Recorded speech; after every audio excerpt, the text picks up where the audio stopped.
Era il 15 agosto del 1943. Andavamo in vacanza agli Alberoni. Eravamo sulla motonave. Due aerei nemici ci hanno mitragliato e mio papà è stato ferito ad un polpaccio. Ci hanno fatti salire in una peata per arrivare alla riva del Lido. Ricordo la paura di cadere in acqua. Ha questo profumo di salso, talvolta di alghe, talvolta un po' di alghe marce, anche, ma tutti dei profumi che entrano nel nostro intimo, no? Zelalba, Caigheto e Seca de Bonora, el canal Sadam Marsin. Metti a bordo forco e i remi, sistema il parecchio da pesca, siamo giusti. Qua dosana seconda, andemo ai vignoe a far corboe, poi buttemo il ferro all'ai del forte. Speremo de ciappar.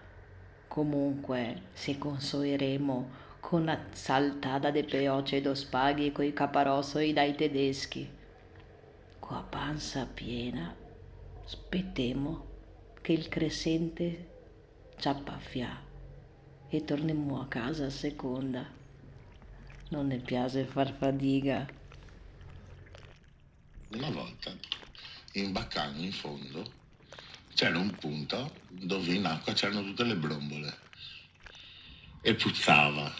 Io non so se era un buco sul metanodotto, so che Ezio impiantava un palo per terra e aveva attaccato una valvola del gas alla fine e ci facevamo il caffè su sto palo impiantato in acqua o cucinavano le vongole sulla padellina. L'altro anno durante il lockdown c'era a Torceo e non c'era onde, niente, e a sera sono tornato a casa a Venezia verso il tramonto e qua a San Pierotta e non c'era nessuno e quindi ti sentavi anche e ti sentavi così e mi vedevo alla luna così. Mio papà mi ha raccontato tante volte che alle Zattere ha fatto una scommessa, aveva 20 anni, con un signore che non ce l'avrebbe fatta a nuotare dalle Zattere fino alla Giudecca in meno di 10 minuti. Mio papà ce l'ha fatta e si è portato a casa 500 lire. La laguna sono le sue isole. Cioè, ad esempio, ciò che resta della Madonna del Monte, che mi scuote il sentimento oceanico quando ci passo in vaporetto. Mi piace, ad esempio, mettere le mani nel fango, trovare pipe in terracotta, ceramiche dei Foscari, monete dei Dogi, mosaici di Torcello.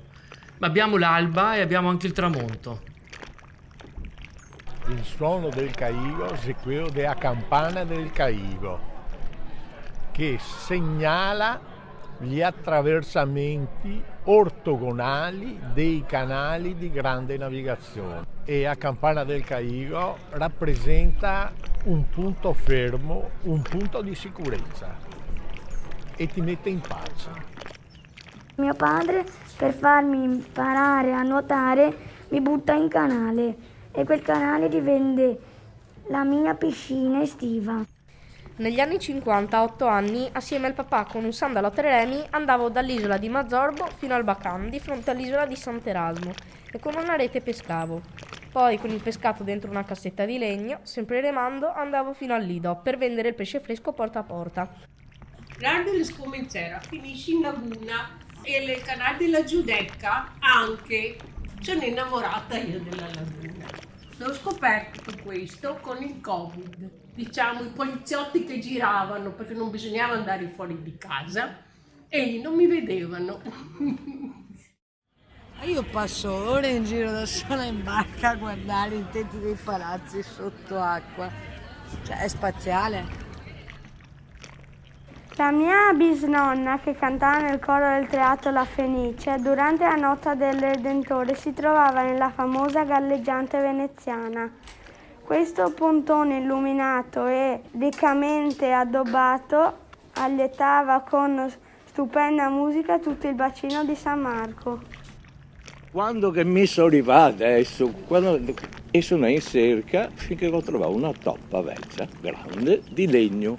E quando che sono andato a comprarla, la prima roba che ho fatto, mi sono messo così sui poggioli e sono andato a nasare il legno sotto. E me sta roba qua mi ha fatto e abbiamo proprio un bel chips qua dentro. Io, da che ho cominciato a lavorare, ho sempre fatto una roba a fine stagione per avermi via tutta la stanchezza dei mesi caldi dell'estate. trovare una giornata che non sia né tanto bella né tanto brutta, però che sia il Mar Grosso e ha veramente l'acqua teava. Quando ero piccola, mio nonno mi portava di notte con la sua barca a pesca, faia, e rompevo le fiocine perché le lanciavo contro delle bottiglie sul fondo che a me sembravano passarini. La zia Marisa mi ha raccontato che durante l'Acquagranda del 1966 rimase per ore e ore sopra un pozzo insieme ad un ragazzo in attesa che l'acqua calasse. Comunque quel ragazzo diventò suo marito. Ricordo una notte in barca con un paio di amici, il ritorno da Pellestrina, e dei pesci volanti che saltavano da una parte all'altra della barca, producendo goccioline d'acqua argentate illuminate dalla luna, e una sensazione di felicità